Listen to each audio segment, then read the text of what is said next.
In today's tutorial and web lesson, I'm going to be covering the trading tool Trade Tally. This is a tool that I've used to help me track eligibility for day trader tax status, as well as finding the optimum number of trades for top performance. As with all my trading tools, one of the most important things is to read the disclaimer first. These tools are for educational purposes only. They are beta versions and still under development, and so if you use them, you do so at your own risk.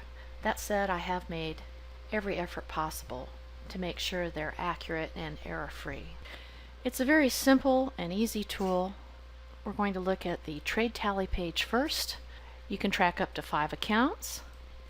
You just simply put the number of individual trades in the left-hand table and round-trip trades in the right-hand table. That's all there is to it. It will tally it up for the day over multiple accounts. It will also tally for the week.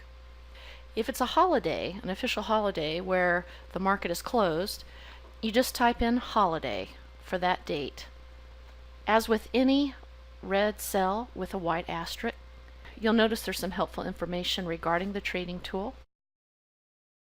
One thing I'd like to draw your attention to is the first week of the year, the blue font. Wherever you see blue font, you can change the information. The reason I did this is I wanted to design a trade tally tool so you'd be able to use it over and over year after year and not have to buy a new one every year. So if the first day of the week were to actually start on Tuesday, you would just fill in the date and everything would change after it. The cells beyond the first week are locked, but you can change the ones in the first week. Once you've entered your data, you can go to the Data Summary tab. It will keep track of weekly and monthly performance for individual and round-trip trades up to 5 accounts. It will tally all the trades made over the entire month or week. But another nice thing that it does is it tallies up how many days were actually tradable and how many you traded.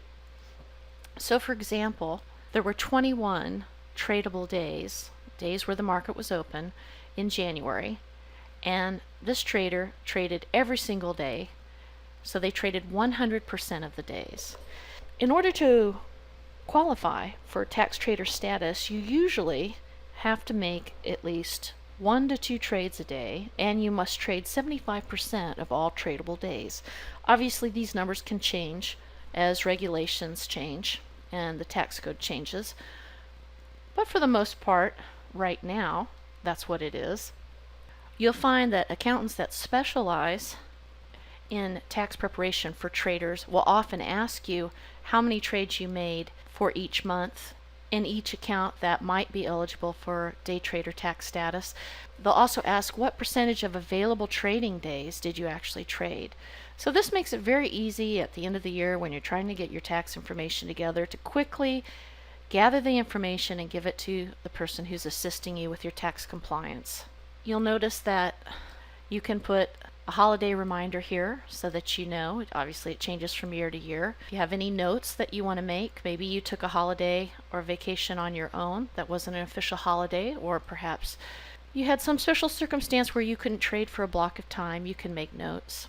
Additionally, you can compare how many trades you normally make on a given day or a given week or certain times of the year. For example, you might find that you don't make that many trades during the summer doldrums, but during the holidays, where often there's a rally and some market interest, you trade more frequently. You can also use it to compare if you're under trading or over trading, and on average, about how many trades you make a week and a month. You can also look at individual accounts and weekly data as well. Then you have an annual total for year to date down at the bottom, keeping track of your trades. You can see at the end of this year, this trader had traded 95% of all tradable days and definitely qualifies for day trader tax status in their business trading account. You can take these statistics and look at the summary charts. Look at your round trip or your individual trades, and you can see it in chart form. You can see here that starting at about week 20 to probably about week 27, you had a huge spike in trading, and then again at the end of the year. One thing I find interesting is to compare my equity curve with my trading curve.